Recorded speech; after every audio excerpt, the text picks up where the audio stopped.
Madrid, 1957. En una sala de cine a oscuras, el proyector empieza a girar y una película modesta aparece en la pantalla. No era una gran superproducción, no venía respaldada por el poder de Hollywood, ni parecía destinada a cambiar la historia.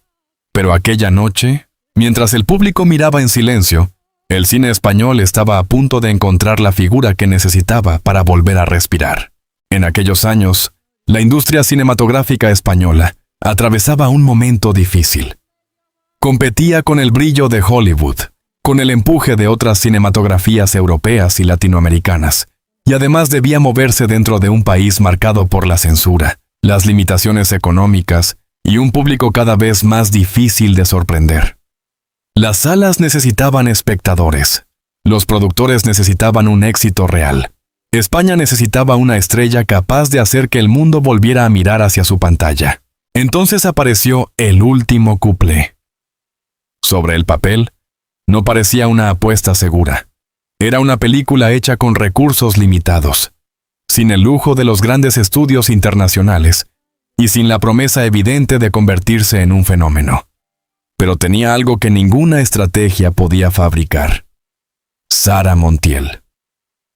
Cuando ella apareció en pantalla, con aquella mirada oscura, aquel rostro imposible de olvidar, y una voz baja, ronca, casi susurrada, el público entendió que estaba viendo algo distinto. Sara no cantaba como las demás, no se movía como las demás. No representaba a la mujer dócil que muchos esperaban ver. Traía glamour, peligro, deseo, misterio y una modernidad que golpeó de lleno a una España acostumbrada a mirar con cuidado todo lo que parecía demasiado libre. El resultado fue una sacudida. Las salas se llenaron, las canciones salieron del cine y se instalaron en la calle, y el nombre de Sara Montiel se convirtió en un fenómeno nacional. El último cuplé no solo fue un éxito de taquilla, abrió una nueva etapa para el cine español, impulsó el auge de los grandes musicales y convirtió a Sara en una figura capaz de viajar mucho más allá de España. Otros lo habían intentado antes. Otros habían repetido fórmulas, buscado rostros, canciones y argumentos para devolver al público a las salas. Pero fue ella quien lo consiguió. Fue Sara Montiel quien convirtió una película pequeña en una bomba cultural. Fue ella quien dio al cine español una imagen exportable, poderosa, sensual y absolutamente inolvidable. Pero ahí empieza la paradoja más cruel. Sara Montiel salvó el cine español cuando muchos ya no sabían cómo devolver al público a las salas. Pero ¿qué fue lo que terminó derrumbándola a ella? Y si una mujer pudo levantar una industria entera con una sola película, ¿por qué nadie fue capaz de salvarla cuando su propia leyenda empezó a devorarla? Esta es la historia de María Antonia Abad Fernández, la muchacha de La Mancha que se convirtió en Sara Montiel, la actriz que pasó por México, rozó Hollywood, regresó a España y acabó transformándose en una de las divas más poderosas y contradictorias del siglo XX. Una mujer que llenó cines, rompió moldes, desafió miradas, conquistó portadas y se convirtió en mito. Pero también una mujer que tuvo que pagar el precio de ser deseada, imitada, juzgada y convertida en personaje antes de que muchos se atrevieran a verla como ser humano. Sara Montiel salvó el cine español, pero nadie pudo salvarla a ella. Antes de que España la llamara Sara Montiel, antes de que los carteles de cine escribieran su nombre en letras enormes, antes de México, Hollywood, El último cuplé y la leyenda de Saritísima, hubo una niña con un nombre mucho más largo y una vida mucho menos brillante. María Antonia Alejandra Vicenta Elpidia Isidora Abad Fernández. Nació el 10 de marzo de 1928 en Campo de Criptana, Ciudad Real. En esa mancha de horizontes abiertos, molinos, tierra seca y silencios largos, donde la vida no regalaba demasiadas fantasías. Aquel paisaje no parecía el origen natural de una diva internacional. No había alfombras rojas, ni focos, ni estudios de cine esperando por ella. Había una familia, una España herida por la pobreza y la posguerra, y una niña que todavía no sabía que algún día su rostro sería más reconocible que su verdadero nombre. Su padre, Isidoro Abad, y su madre, María Vicenta Fernández Palacios, formaban parte de ese mundo sencillo donde el futuro de una hija no solía imaginarse en términos de fama, contratos, películas o viajes. Después de la Guerra Civil, la familia se trasladó a Orihuela, en Alicante, buscando un clima más suave para la salud del padre, que sufría asma. Ese cambio no fue una aventura artística, fue una necesidad familiar. María Antonia creció en un ambiente donde la disciplina, la religión, la obediencia y las tareas domésticas pesaban más que cualquier sueño de escenario. En el Colegio de Jesús María de San Agustín, recibió una educación básica, marcada por una época en la que a muchas niñas se las preparaba más para ser discretas y útiles que para levantar la voz delante del mundo. Pero precisamente ahí empezó la contradicción, que acompañaría toda su vida. A María Antonia intentaron enseñarle a ser una muchacha correcta, callada, contenida. Sin embargo, dentro de ella había algo que no aceptaba quedarse encerrado. No era todavía la sensualidad calculada de Sara Montiel, ni la seguridad de la estrella que años después miraría a cámara como si el mundo entero tuviera que escucharla. Era una voz que apareció muy pronto, antes que el personaje, antes que el maquillaje, antes que el mito. Tenía 13 años cuando cantó una saeta durante una procesión de Semana Santa en Orihuela. La escena parece pequeña si se mira desde lejos. Una niña cantando en una calle, una ceremonia religiosa, un público que escucha durante unos minutos. Pero en algunas vidas, los grandes destinos empiezan así, sin anuncio, sin decorado, sin que nadie comprenda del todo lo que acaba de ocurrir. Aquella voz llamó la atención. No era solo afinación, no era solo emoción. Había en ella una intensidad que hacía que la gente mirara 2 veces. Y cuando alguien es mirado 2 veces, el destino empieza a moverse. A partir de ese momento, su talento dejó de ser un secreto familiar. Con el consentimiento de su padre, fue llevada a Valencia por la familia del editor José Ángel Ezcurra para perfeccionar sus capacidades vocales. Era un paso enorme para una niña de su origen. No significaba todavía la fama, pero sí la primera separación entre María Antonia y la vida común que parecía esperarla. La muchacha empezaba a salir del margen. Empezaba a entrar, aunque de forma tímida, en el territorio del espectáculo. El siguiente salto llegó en 1942, cuando representó a la provincia de Alicante en un concurso de talentos jóvenes celebrado en el Parque del Retiro de Madrid y presentado por Bobby Deglané. Cantó La Morena de mi copla y ganó el primer premio. Una ayuda mensual de 1,000 pesetas durante un año. Para una adolescente de aquel tiempo, esa cantidad era mucho más que dinero. Era una puerta. Era la posibilidad de quedarse en Madrid, de estudiar declamación, de acercarse al cine, de entender que su voz podía convertirse en camino. Madrid fue el verdadero comienzo. Allí María Antonia dejó de ser solo la niña que había cantado en una procesión. Empezó a moverse en un mundo donde la apariencia importaba, donde una fotografía podía cambiar una vida y donde el talento necesitaba ser transformado en imagen pública. En 1944, unas fotografías realizadas por Yenes llamaron la atención de personas vinculadas al cine. Poco después, la joven llegó al entorno de Cifesa y fue presentada al director Ladislao Bagda. Así apareció en su primera película, Te quiero para mí, todavía bajo el nombre artístico de María Alejandra. Pero el cine entendió pronto que aquel nombre no bastaba. Para construir una estrella hacía falta otra identidad. Un nombre más breve, más sonoro, más fácil de recordar, más capaz de vivir en un cartel. Entonces surgió Sara Montiel, propuesto por Enrique Herreros. No fue solo un cambio de firma, fue el nacimiento de una criatura pública. María Antonia seguía existiendo, pero Sara empezaba a ocupar el espacio que la vida privada ya no podía controlar. Su primer gran paso como protagonista llegó con Empezó en boda, junto a Fernando Fernán Gómez. Después vendrían nuevas películas, papeles principales y secundarios, críticas favorables y éxitos como Locura de amor. Pero lo importante no era solo que Sara entrara en el cine.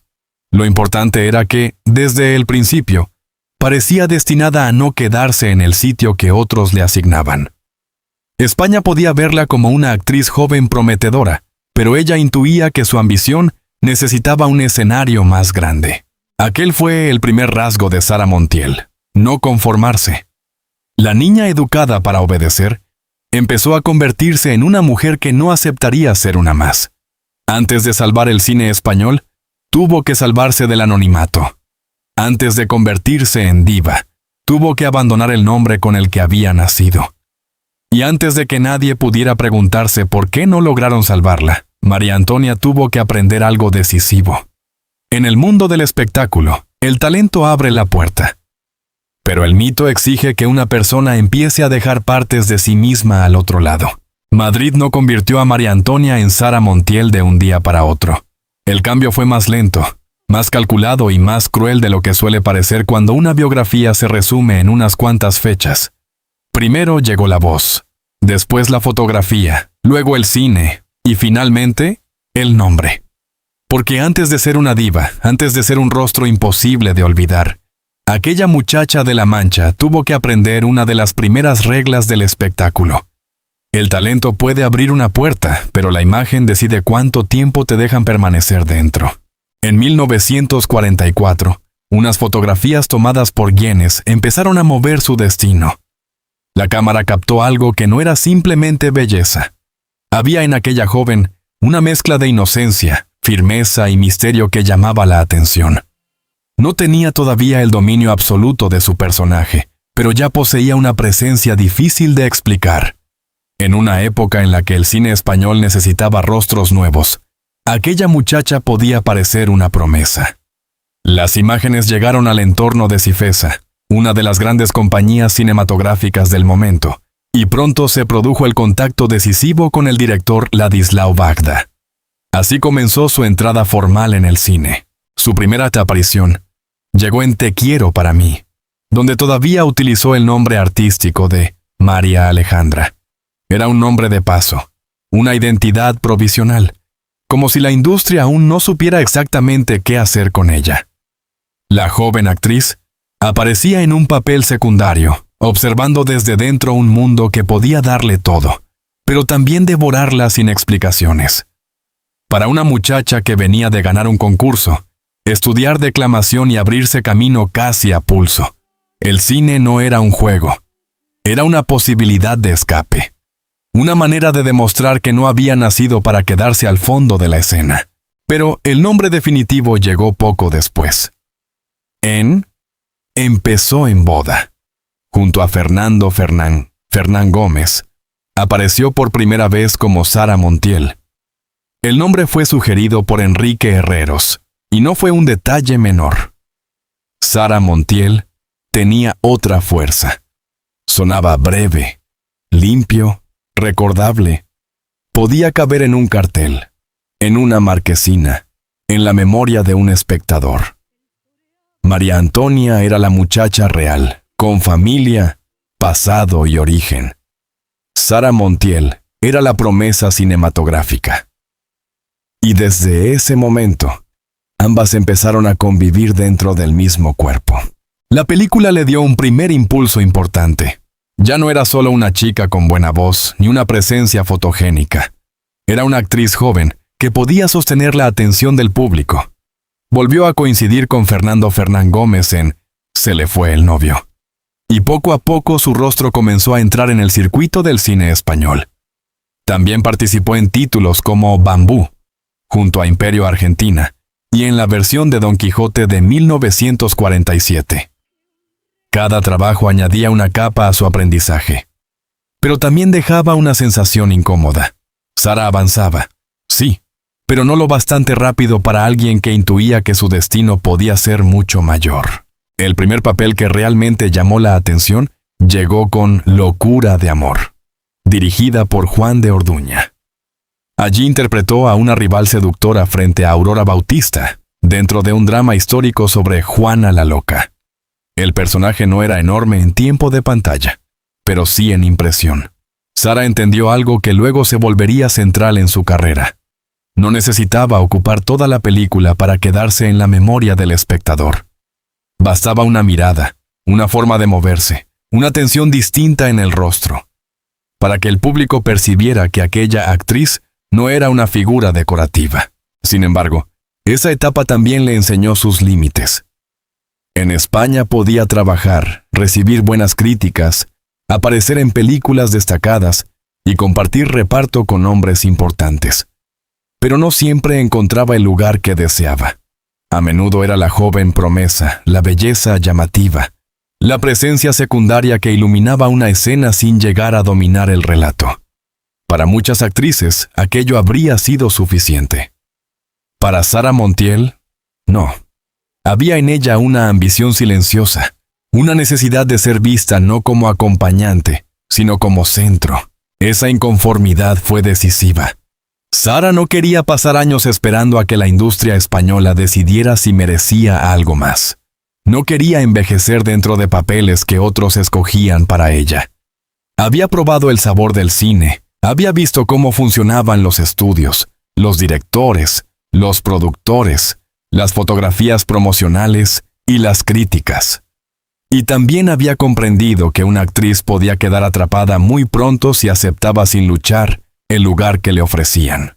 Por eso, cuando aparecieron nuevas oportunidades fuera de España, Sara no las miró con miedo, sino con hambre. México, Cuba y después Hollywood no fueron simples destinos exóticos en su biografía. Fueron la respuesta de una mujer joven que no se resignaba a ser una actriz más dentro de un sistema que aún no sabía medir su verdadero poder. En España había nacido su nombre artístico, pero fuera de España iba a descubrir hasta dónde podía llegar su imagen. Aquel fue el verdadero nacimiento de Sara Montiel. No solo el cambio de nombre, no solo el primer cartel, no solo la primera película. Sara nació cuando María Antonia entendió que debía fabricarse a sí misma antes de que otros la fabricaran por ella. Nació cuando comprendió que su belleza podía abrir puertas, pero que su voluntad debía decidir hacia dónde caminar. Nació cuando dejó de esperar permiso, y ese carácter, que al principio parecía simple ambición, acabaría convirtiéndose en una de las claves de su destino. Porque la mujer que años después salvaría el cine español no fue una estrella encontrada por casualidad.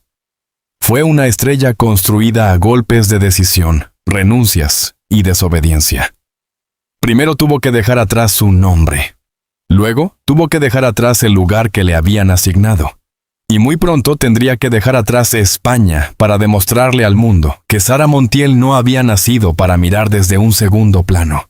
Sara Montiel no se marchó de España porque hubiera fracasado. Se marchó porque intuía algo más peligroso, que podía quedarse atrapada demasiado pronto. Había trabajado, había sido vista, había recibido críticas favorables y había demostrado que su presencia en la pantalla no era casual. Pero el cine español de aquellos años no terminaba de darle el lugar que ella necesitaba. Sara no quería esperar sentada a que la industria decidiera cuándo convertirla en protagonista absoluta. Quería crecer, quería probarse fuera, quería saber si aquella imagen que empezaba a construirse alrededor de ella podía sobrevivir lejos de los límites españoles. Por eso, cuando México apareció en su camino, no lo vio como una aventura lejana, sino como una oportunidad. México vivía una etapa poderosa de su cine. Sus estudios tenían estrellas, público, industria y una capacidad de expansión que España no podía ofrecerle entonces con la misma fuerza. Para Sara, llegar allí significaba entrar en un territorio donde la pantalla hablaba otro idioma emocional.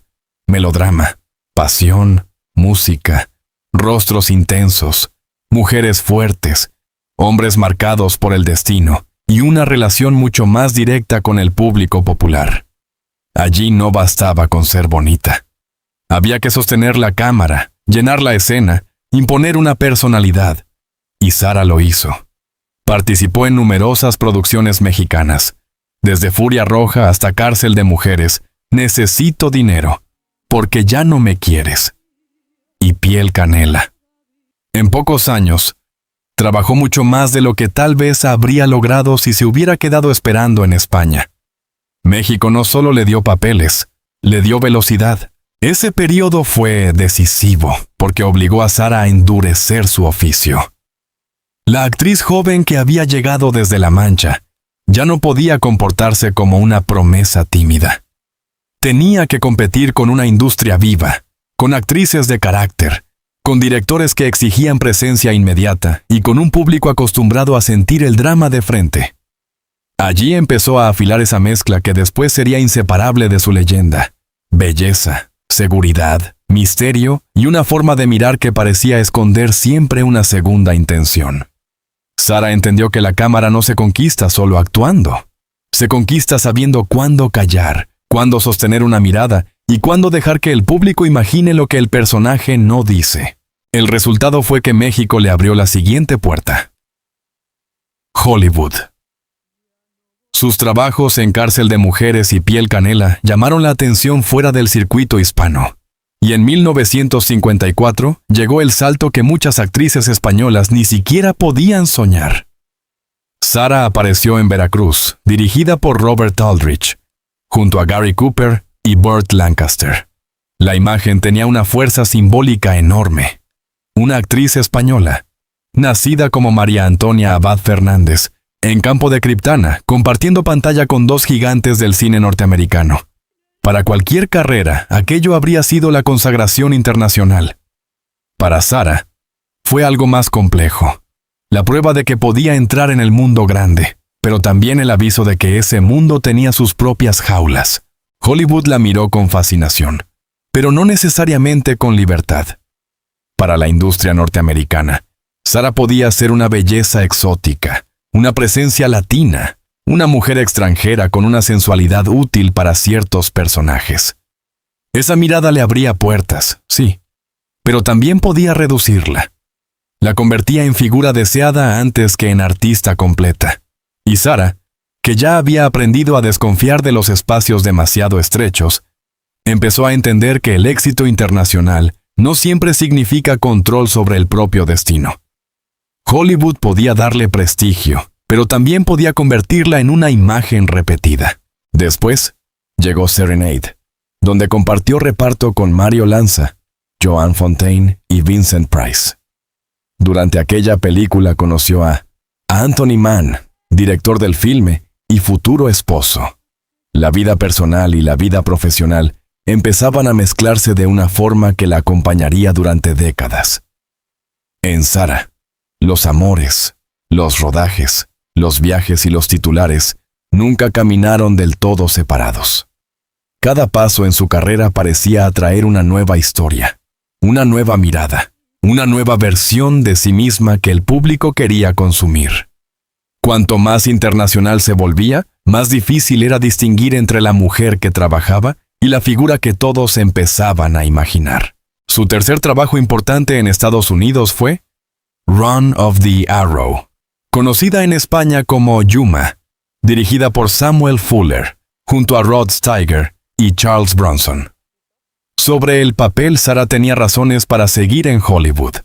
Había trabajado con nombres grandes, había entrado en una maquinaria cinematográfica que muchos consideraban la cima, y podía haber insistido en quedarse allí hasta construir una carrera norteamericana más larga. Pero algo no terminaba de encajar. Hollywood le ofrecía brillo, pero no necesariamente soberanía.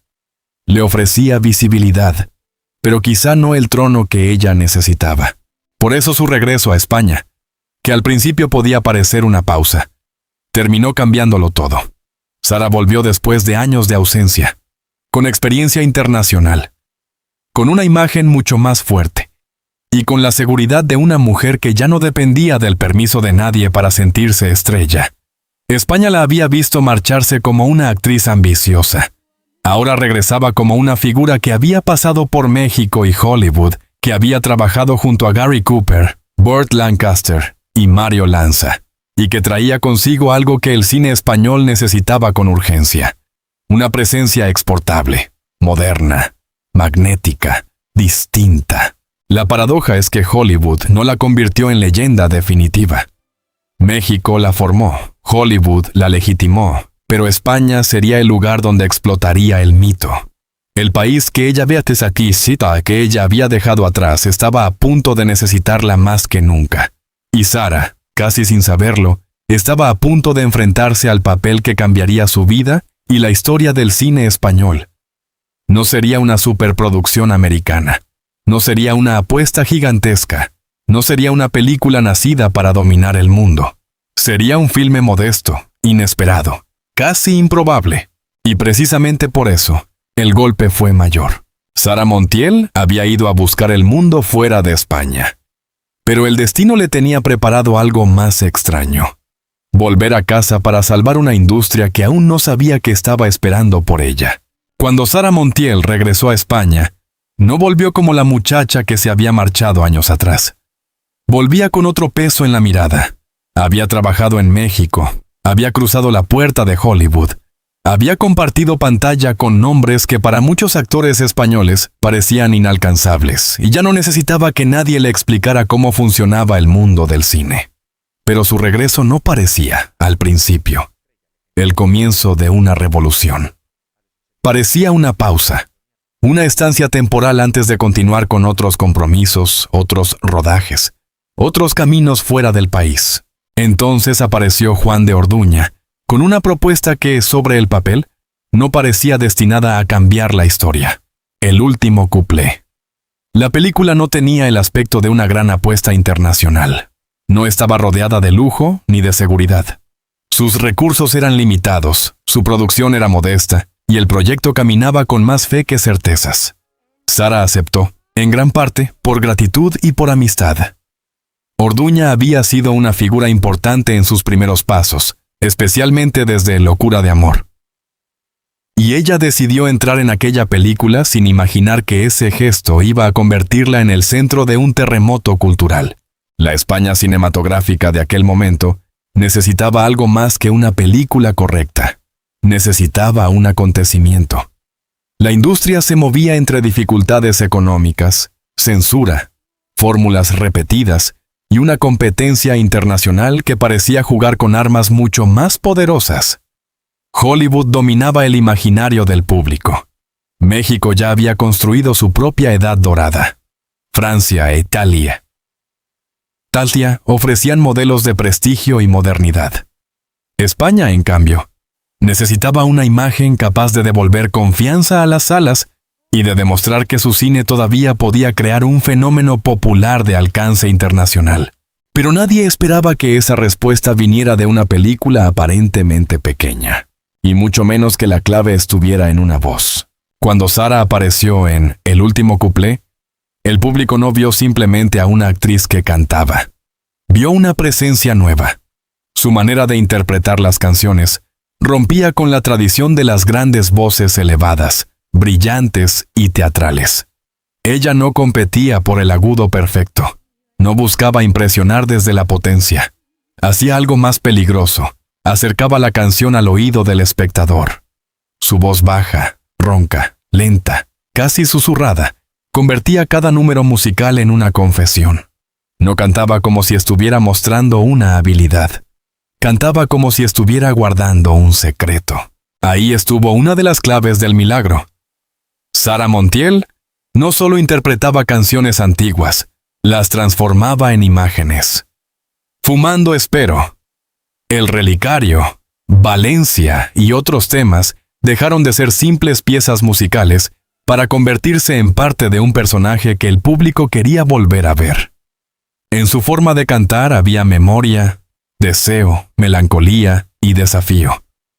Había algo reconocible y, al mismo tiempo, algo nuevo. España encontraba en ella una diva propia, pero con un aire internacional. Una mujer española, sí, pero no encerrada en la imagen tradicional que muchos esperaban. Sara parecía venir de fuera y de dentro al mismo tiempo. El impacto fue inmediato. Los cines comenzaron a llenarse. La película dejó de ser una apuesta modesta y se convirtió en una fiebre. Las canciones salieron de la pantalla, pasaron a la calle, a las conversaciones, a las radios, a la memoria colectiva. El público no solo iba a ver una historia, iba a ver a Sara. Iba a escuchar esa voz. Iba a comprobar qué tenía aquella mujer que había vuelto de Hollywood para ocupar, de pronto, el centro absoluto del cine español. Y ahí ocurrió lo que muy pocas veces sucede.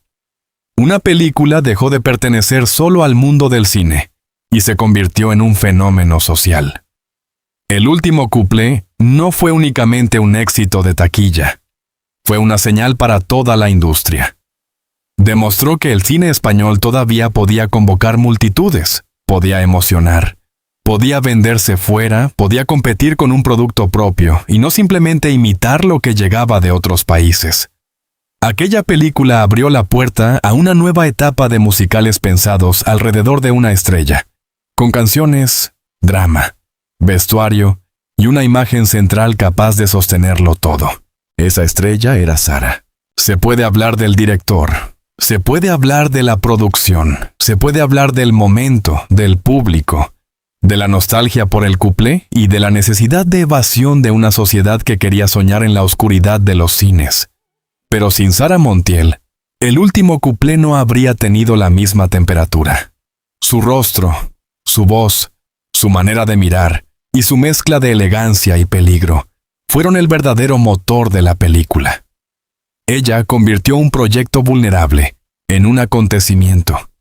Ella hizo que una historia pequeña pareciera enorme. Ella le dio al cine español algo que estaba buscando desesperadamente, una figura capaz de arrastrar al público. Por eso su triunfo tuvo algo de justicia tardía. La misma actriz que se había marchado porque no encontraba en España el lugar que merecía, regresaba ahora para darle a esa industria una de sus mayores victorias. La mujer que había tenido que buscar fuera el reconocimiento que aquí no llegaba, terminaba convirtiéndose en la respuesta que el cine español necesitaba. Y el público pareció entenderlo. En cada sala llena había algo más que admiración. Había una especie de reparación, como si España, de pronto, quisiera recuperar a la estrella que antes no había sabido mirar del todo. Pero todo milagro tiene un precio. El éxito de El último cuplé fue tan enorme que empezó a construir alrededor de Sara una jaula brillante. A partir de ese momento, el público no quería simplemente ver a una actriz. Quería volver a sentir lo mismo. Quería otra canción, otro vestido, otra mirada, otro drama, otra mujer hermosa cantando con voz de secreto. Lo que la hizo libre durante un instante empezó a convertirse en una fórmula. Y cuando una industria descubre una fórmula que da dinero, rara vez permite que su estrella escape fácilmente. Sara Montiel salvó el cine español, pero también quedó marcada por esa salvación. Desde aquella película, ya no bastaba con actuar. Tenía que ser Sara Montiel en cada plano. Tenía que sostener el mito. Tenía que repetir el hechizo. Y el hechizo, que una vez pareció una victoria, acabaría pesando sobre ella como una corona demasiado pesada. El último cuplé cambió el destino del cine español, pero también cambió para siempre el destino de Sara. La convirtió en reina y empezó a cerrar, lentamente, la puerta de su propia libertad. Después de El último cuplé, Sara Montiel ya no era simplemente una actriz española que había trabajado en México y Hollywood. Era otra cosa, era un fenómeno. Una mujer capaz de llenar salas, vender canciones, provocar titulares y convertir una película en acontecimiento nacional. El cine español, que necesitaba una figura fuerte para recuperar al público, la había encontrado. Pero cuando una industria descubre a alguien capaz de salvarla, rara vez se conforma con dejarla libre. El éxito fue tan grande que todo empezó a girar alrededor de ella. Los productores entendieron que Sara no era solo una protagonista, era un producto cinematográfico completo. Su rostro vendía, su voz vendía, su forma de mirar, de cantar y de aparecer en pantalla vendía. El público no quería solo una historia. Quería verla a ella, con vestidos elegantes, canciones memorables, dramas intensos y esa mezcla de misterio, sensualidad y melancolía que la distinguía de cualquier otra estrella española del momento. Sara había demostrado que podía rescatar una película modesta. Ahora todos querían repetir el milagro. Entonces llegó La Violetera. Ya no era el pequeño riesgo de antes. Esta vez el proyecto nacía bajo la sombra enorme de El último cuplé. La pregunta era inevitable. ¿Podía Sara repetir el fenómeno? ¿Podía una actriz cargar otra vez con las expectativas de un país entero? ¿Podía el cine español convertir aquel éxito inesperado en una fórmula internacional? La respuesta fue otro golpe de autoridad. La Violetera, con una producción más ambiciosa y una parte rodada en París, volvió a confirmar que Sara Montiel no había sido una casualidad. Su presencia seguía convocando al público, y su imagen empezaba a funcionar mucho más allá de las fronteras españolas. El triunfo de esta nueva etapa no solo aumentó su fama, cambió también su posición dentro de la industria. Sara dejó de ser una actriz que esperaba ofertas para convertirse en una estrella alrededor de la cual se construían películas. Las historias se pensaban para ella. Los números musicales se organizaban para resaltar su voz. El vestuario, la fotografía, los decorados y los primeros planos parecían girar en torno a una misma pregunta. ¿Cómo hacer que Sara aparezca todavía más grande, más bella, más inolvidable? En ese momento, su poder era real. Podía exigir, decidir, elegir y negociar como pocas actrices españolas habían podido hacerlo. Se habló de contratos enormes, de cifras que la situaban entre las estrellas mejor pagadas de su tiempo, y de una proyección comercial que alcanzaba mercados muy lejanos. Sus películas viajaban por Europa, América Latina, e incluso por territorios donde el cine español rara vez había encontrado una puerta tan abierta. En París, en Latinoamérica, en países donde su nombre sonaba como una promesa de glamour extranjero, Sara representaba una España distinta. No la España gris de la posguerra, sino una España vestida de seda, música, deseo y espectáculo. Por eso su decisión de no regresar a Hollywood tuvo una lógica profunda. En Estados Unidos había trabajado con grandes nombres, sí, pero allí corría el riesgo de seguir limitada por papeles de mujer extranjera, belleza exótica o figura secundaria dentro de una maquinaria que no le pertenecía. En España y en Europa, en cambio, Sara era el centro. No tenía que entrar en el sistema de otros. El sistema empezaba a construirse alrededor de ella. Hollywood podía ofrecer prestigio, pero no le ofrecía el trono que ahora tenía en casa. Y Sara Montiel entendió que, para una mujer ambiciosa, no basta con estar cerca del poder. Hay que ocuparlo. Sin embargo, ese mismo trono empezó a transformarse lentamente en una jaula. Después de El último cuplé y La Violetera, la industria no quería simplemente a Sara Montiel. Quería una versión muy concreta de Sara Montiel. Quería la diva que cantaba con voz de secreto. La mujer envuelta en vestidos espectaculares. La protagonista de dramas sentimentales, amores imposibles, canciones nostálgicas y miradas cargadas de deseo. El público la había coronado, pero también empezó a exigirle que no dejara de ser la imagen que lo había fascinado. Ahí comenzó el peligro de su propia leyenda. Cada nuevo éxito reforzaba la fórmula. Cada película confirmaba lo que el mercado quería de ella. Y cuanto más dinero generaba esa imagen, menos espacio parecía quedar para que Sara pudiera escapar de ella. La mujer que había salvado al cine español con una presencia nueva, corría el riesgo de convertirse en una repetición brillante de sí misma. El cine que ella había ayudado a levantar empezó a necesitarla siempre igual. Perfecta, seductora, trágica, musical, inalcanzable. Desde fuera, parecía una victoria absoluta. Sara tenía fama, contratos, dinero, portadas y una popularidad inmensa. Había pasado de muchacha de La Mancha a estrella internacional. Había vencido al anonimato, a la indiferencia inicial de la industria española y a los límites que Hollywood podía imponerle. Pero desde dentro la pregunta era más incómoda.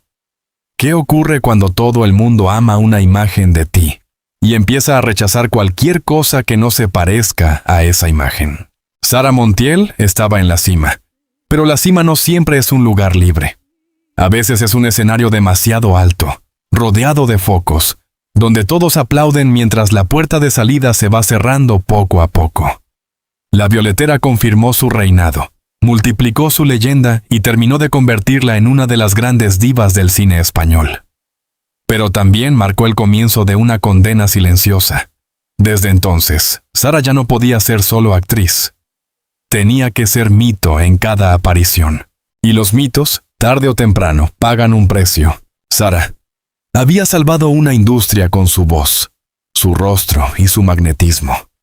Pero ahora esa misma industria empezaba a pedirle algo imposible. Que no envejeciera, que no cambiara, que no dudara, que siguiera cantando desde la misma herida y que permaneciera eternamente atrapada en el personaje que España había decidido amar. Después de El último cuplé y La violetera, Sara Montiel ya no pertenecía del todo a sí misma. Pertenecía al público, a los productores, a los carteles, a las canciones, a los vestidos, a las expectativas y a una industria que había descubierto algo demasiado rentable como para dejarlo escapar. El cine español había encontrado en ella una fórmula de oro, una mujer de belleza rotunda, voz inconfundible, pasado internacional, presencia desafiante y una capacidad casi hipnótica para convertir cada primer plano en promesa de drama. El problema fue que esa fórmula, al principio liberadora, empezó a repetirse hasta convertirse en una prisión. Durante los años siguientes, muchas películas fueron construidas directamente alrededor de Sara. No se escribía una historia y luego se buscaba una actriz. Primero estaba ella. Después venían el argumento, las canciones, el vestuario, los decorados, los hombres que debían amarla o perderla, y el melodrama que debía justificar otra vez su presencia en el centro de la pantalla. Carmen la de Ronda, Mi último tango, La bella Lola, La dama de Beirut, Samba, Esa mujer, Varietés. Cada título añadía una nueva capa al mito, pero también reforzaba la misma imagen. Sara como diva trágica, mujer deseada, cantante de voz baja, figura elegante, criatura de lujo condenada a sufrir bajo una luz perfecta. Desde fuera, todo parecía poder. Sara ganaba dinero, llenaba salas, viajaba, aparecía en portadas y podía influir en decisiones que muchas actrices de su tiempo ni siquiera podían discutir. Se decía que a veces podía escoger compañeros de reparto, directores de fotografía e incluso intervenir en cuestiones de producción. Aquello, para una mujer que había empezado como María Antonia Abad Fernández, era una victoria enorme. Pero el poder dentro de una jaula sigue siendo una jaula. Y la de Sara era brillante, cara, fotografiada, admirada, pero cada vez más estrecha. La industria no le pedía que cambiara, le pedía exactamente lo contrario, que siguiera siendo la Sara que había funcionado. El público quería otra canción con sabor a confesión, otro vestido imposible, otra historia de amor fatal, otra mirada capaz de incendiar una sala sin levantar la voz. Los productores querían repetir la taquilla. Los distribuidores querían vender al extranjero esa imagen de una España sofisticada, sensual y musical. La censura vigilaba los límites, pero al mismo tiempo el deseo por verla crecía precisamente porque Sara parecía caminar siempre cerca de lo prohibido sin cruzarlo del todo. Esa tensión la hizo irresistible. También la convirtió en prisionera de una contradicción. Debía parecer peligrosa, pero controlable. Libre, pero enmarcada. Moderna, pero aceptable para el sistema. Ahí empezó el desgaste, no porque Sara dejara de tener talento, sino porque el molde empezó a pesar más que la actriz. Cada nuevo proyecto parecía preguntarse menos quién podía ser Sara Montiel y más cómo volver a vender lo que ya había sido. Su imagen era demasiado rentable para permitirle una transformación profunda. Y así, La mujer que había salvado al cine español con una aparición inesperada, empezó a pagar el precio de haberlo hecho demasiado bien. Su mayor triunfo se convirtió en una exigencia permanente. Los críticos lo vieron con el tiempo.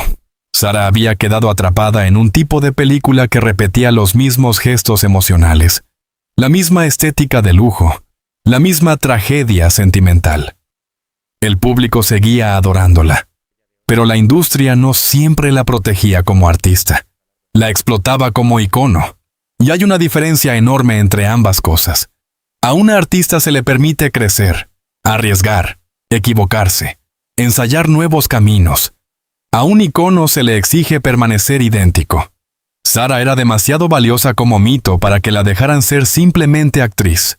Mientras tanto, España cambiaba. La sociedad empezaba a moverse, aunque fuera lentamente.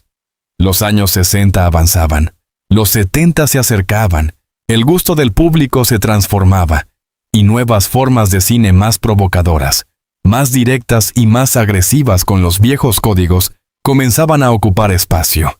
El melodrama musical que había hecho inmortal a Sara empezó a parecer antiguo para una parte del mercado. Lo que antes había sido revolución se fue convirtiendo en fórmula. Y lo que antes había parecido moderno empezó a ser visto como una reliquia de otro tiempo. Ese fue el golpe silencioso.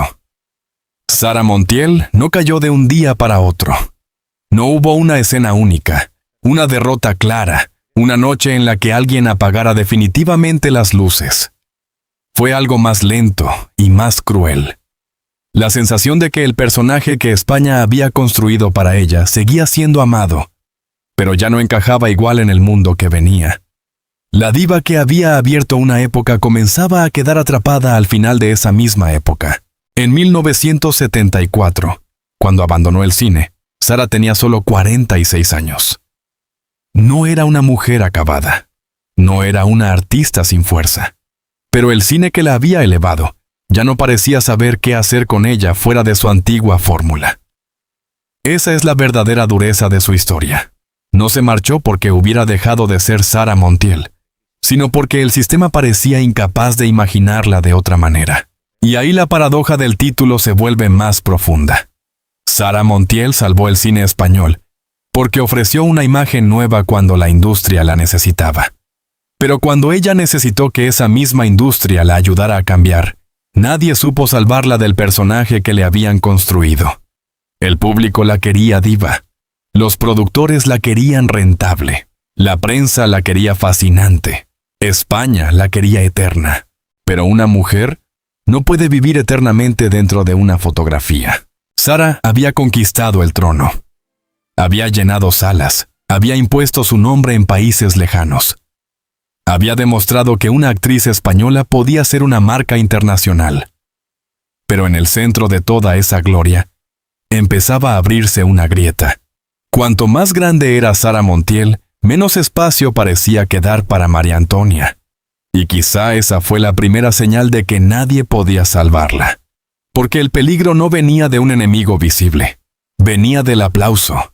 Venía del éxito. Venía de esa corona que todos admiraban, pero que cada año pesaba un poco más. Para el público, Sara Montiel parecía una mujer imposible de alcanzar. En la pantalla era deseo, misterio, lujo, voz baja, mirada calculada y una seguridad que podía llenar una sala sin necesidad de levantar la voz. Era la diva que España había coronado, la mujer que había pasado por México y Hollywood, la estrella que hacía que los hombres de sus películas parecieran girar a su alrededor como si ella fuera el verdadero centro de gravedad. Pero fuera de la pantalla, la vida era menos perfecta. Y cuanto más grande se hacía el mito de Sara, más difícil resultaba saber quién se acercaba a ella por amor y quién se acercaba a la leyenda. Su primer gran vínculo matrimonial estuvo unido al cine internacional. Anthony Mann, el director estadounidense al que conoció durante el rodaje de Serenade. En aquel matrimonio había una mezcla de glamour, Hollywood y destino cinematográfico. Sara no se casaba simplemente con un hombre. Entraba también en una historia que parecía escrita para las revistas. La española que había llegado a América El director reconocido, los rodajes, los estudios, la promesa de una vida compartida entre dos mundos. Pero aquella unión terminó en 1963, el mismo año en que Sarah ya era otra mujer distinta a la que había llegado a Hollywood. Para entonces, España la había convertido en algo mucho más poderoso y más difícil de manejar, una estrella nacional con dimensión internacional.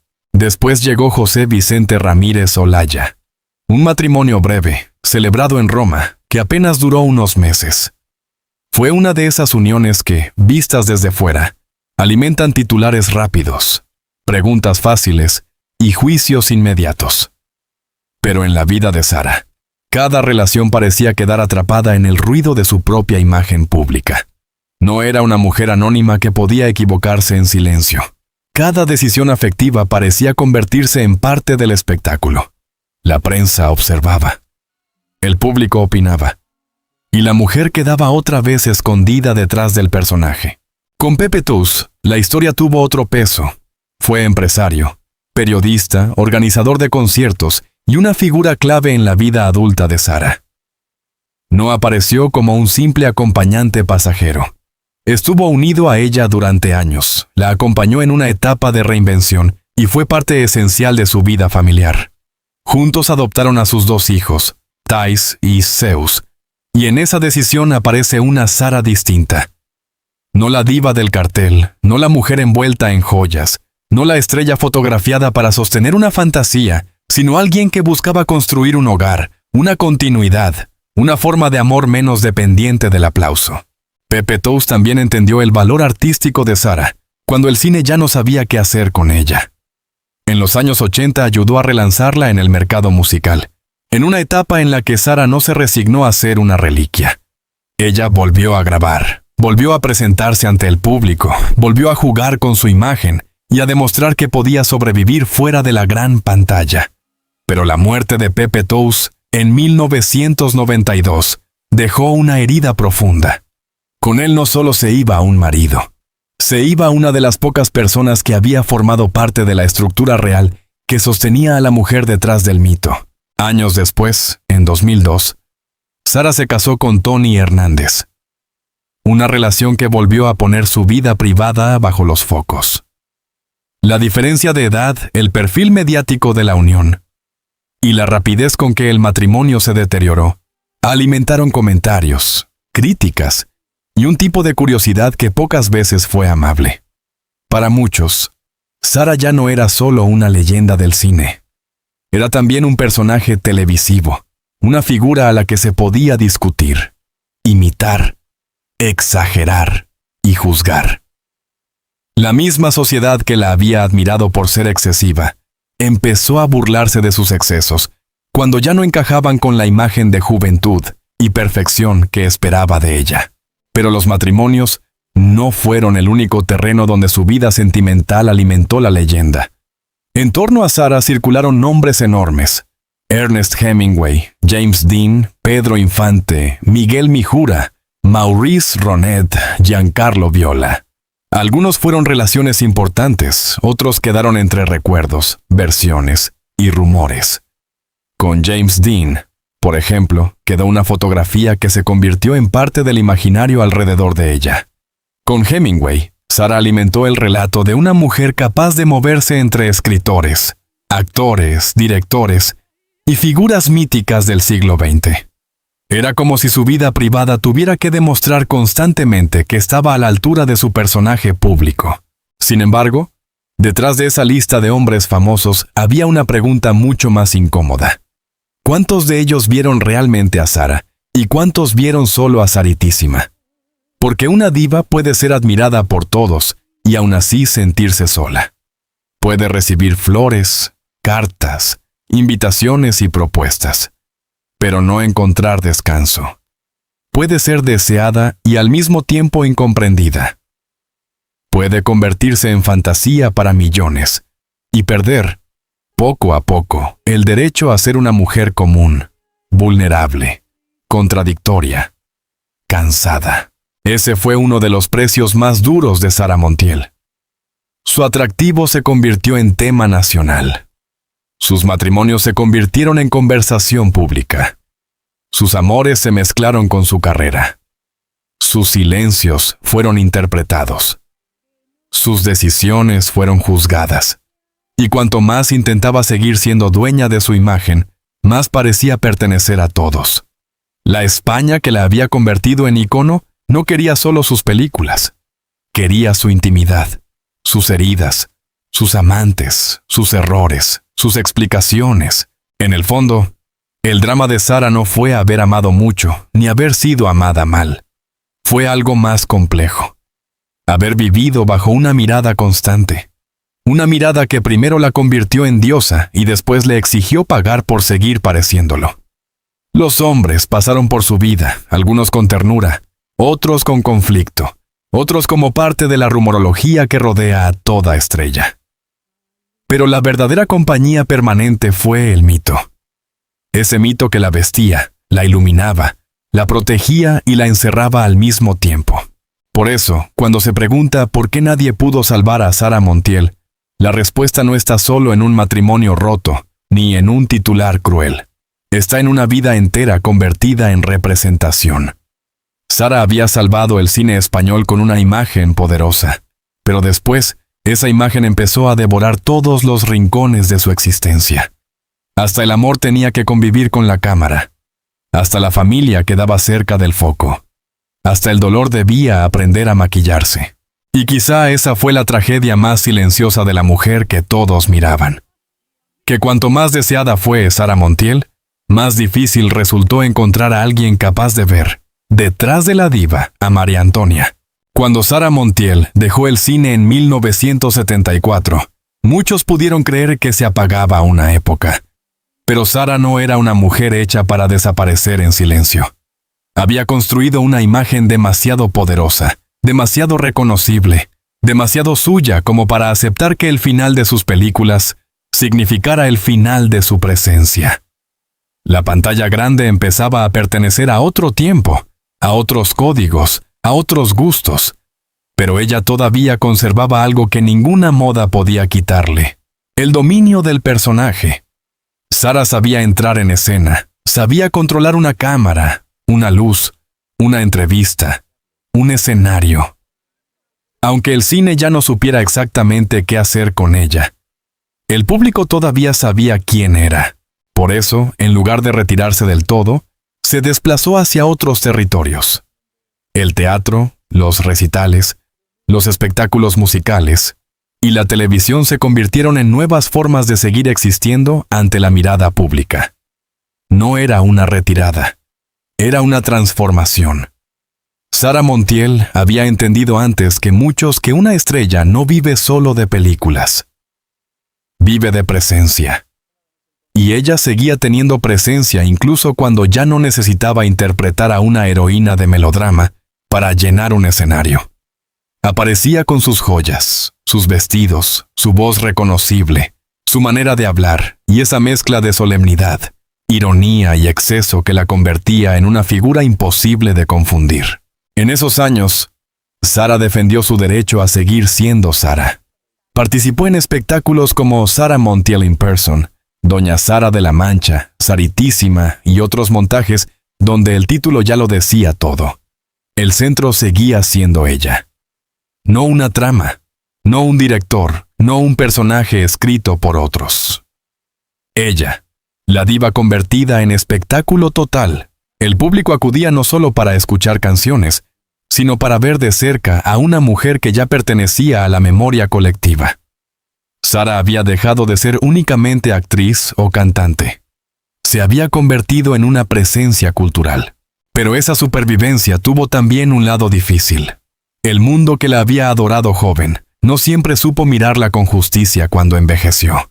La misma sociedad que había celebrado su belleza, su sensualidad y su imagen de mujer inalcanzable, empezó a observar sus gestos, sus cambios, sus excesos y sus intentos de mantenerse visible con una mezcla de fascinación y crueldad. Sara había sido convertida durante décadas en una imagen perfecta.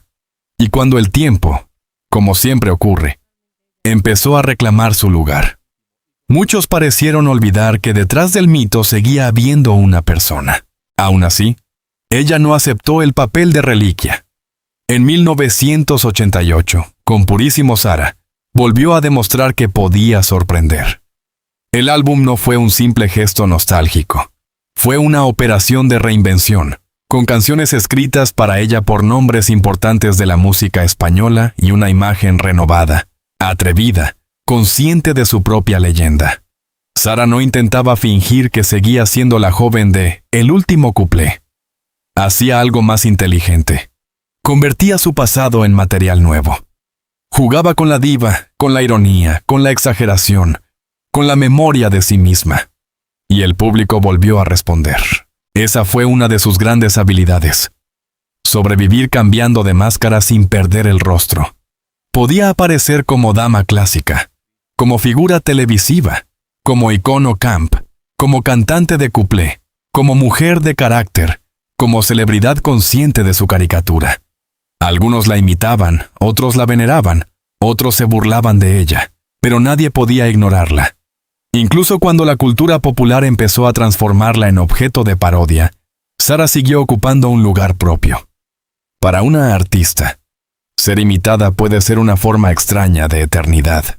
Significa que la figura ya no pertenece solo a su biografía, sino al lenguaje colectivo de un país. Pedro Almodóvar, que compartía con ella raíces manchegas y una sensibilidad profundamente ligada al melodrama, reconoció durante años la fascinación que Sara le provocaba. Su sombra apareció en homenajes, referencias, imitaciones y reconstrucciones culturales. Eso dice mucho de su legado. Sara no fue solo una estrella del pasado. Fue una imagen que siguió alimentando a generaciones posteriores, desde el cine hasta la televisión, desde la música hasta el universo drag, desde la nostalgia popular hasta la cultura más consciente de sus símbolos. Pero el precio seguía ahí. Cuanto más se convertía en icono, más difícil era separar a Sara Montiel de María Antonia Abad. La mujer real quedaba escondida detrás de una máscara cada vez más pesada. La industria había dejado de necesitarla como actriz principal, pero los medios seguían queriendo su figura. La televisión quería su frase, la prensa quería su vida privada. Los espectadores querían verla aparecer como si la diva no tuviera derecho a cansarse. Sara había salvado una parte del cine español porque supo convertirse en mito. Pero el mito, una vez creado, rara vez devuelve intacta a la persona que lo sostiene. En sus últimos años, siguió presente. Cantó, apareció, concedió entrevistas, participó en proyectos y mantuvo viva esa voluntad de escena que la había acompañado desde niña. Incluso cuando muchos la trataban como una figura de otra época, ella insistía en no desaparecer. Esa resistencia fue admirable, pero también reveladora. Sara parecía saber que, si dejaba de ser vista, corría el riesgo de que el mundo solo recordara una versión congelada de ella. Y quizá por eso siguió saliendo al foco. Porque para una mujer que había vivido bajo la luz, la oscuridad podía parecer una segunda muerte. El 8 de abril de 2013, Sara Montiel murió en su casa del barrio de Salamanca, en Madrid. Tenía 85 años. La noticia cerró de golpe una historia que llevaba décadas mezclando cine, música, glamour, escándalo, devoción popular y contradicción. Se fue la actriz que había cruzado México y Hollywood. Se fue la voz de El último cuplé. Se fue la mujer que convirtió la violetera en una imagen de exportación. Se fue la diva que había llenado salas, vendido discos, fascinado a directores, inspirado a artistas y resistido a varias generaciones de miradas. Pero Madrid no la dejó ir como a una figura cualquiera. Su funeral tuvo algo de última escena cinematográfica. El coche fúnebre recorrió calles principales de la ciudad y se detuvo en Plaza de Callao, uno de esos lugares donde el cine no es solo memoria, sino paisaje urbano. Allí, en pantallas gigantes, volvieron a proyectarse imágenes de la violetera y el último cuplé. La ciudad miraba a Sara joven mientras despedía a la mujer real. Esa imagen resume toda su vida mejor que cualquier discurso. En la pantalla, la diva seguía cantando. En la calle, El cuerpo que había sostenido aquella leyenda ya se marchaba para siempre. Fue un homenaje hermoso, pero también tardío, porque la pregunta del título seguía abierta. Sara Montiel había salvado el cine español, sí. Había dado a una industria cansada un rostro, una voz y una posibilidad de renacer. Había convertido una película modesta en un fenómeno. Había demostrado que España podía crear una estrella internacional y había abierto una época de musicales construidos alrededor de una figura femenina poderosa. Pero cuando ella necesitó ser salvada del peso de esa misma imagen, nadie pudo hacerlo del todo. No la salvaron de la jaula de oro del éxito. No la salvaron del desgaste de ser siempre la diva. No la salvaron de una prensa que confundió muchas veces curiosidad con derecho a invadirlo todo. No la salvaron de tener que defender su imagen incluso cuando el tiempo ya había cambiado el mundo que la rodeaba. Y tal vez nadie podía salvarla porque el peligro no venía de un enemigo claro. Venía de algo mucho más difícil de combatir. El amor del público convertido en exigencia, la fama convertida en obligación, la leyenda convertida en cárcel. Después de su muerte, el legado continuó. Obras teatrales, homenajes, interpretaciones, documentales y nuevas miradas volvieron a preguntarse quién había sido realmente Sara Montiel. No solo la diva de los vestidos, ni la mujer de los titulares, ni la estrella de la voz baja. También la niña de la Mancha, la joven ambiciosa, la actriz que se fue para no quedarse pequeña, la mujer que volvió de Hollywood y acabó cambiando el destino del cine español.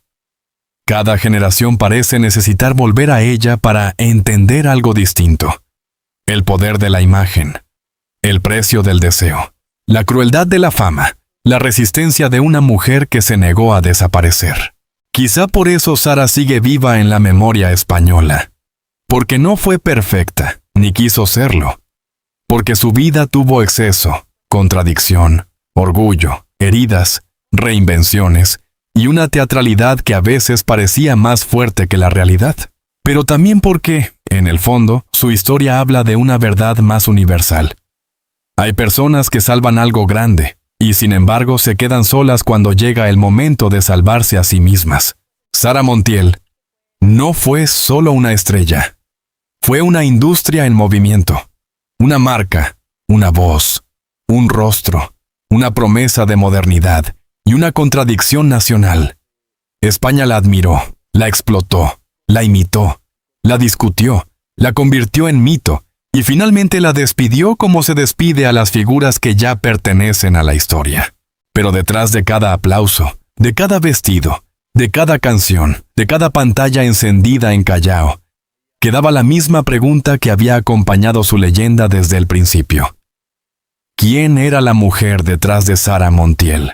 María Antonia Abad Fernández nació lejos de los focos y terminó convertida en una imagen imposible de borrar. Sara Montiel salvó el cine español cuando el cine español necesitaba una reina. Pero ninguna corona, por brillante que sea, protege del peso de tener que llevarla toda la vida. Ella salvó la pantalla. La pantalla conservó su mito, y Madrid al final volvió a mirarla. Pero ya era demasiado tarde para salvar a Sara.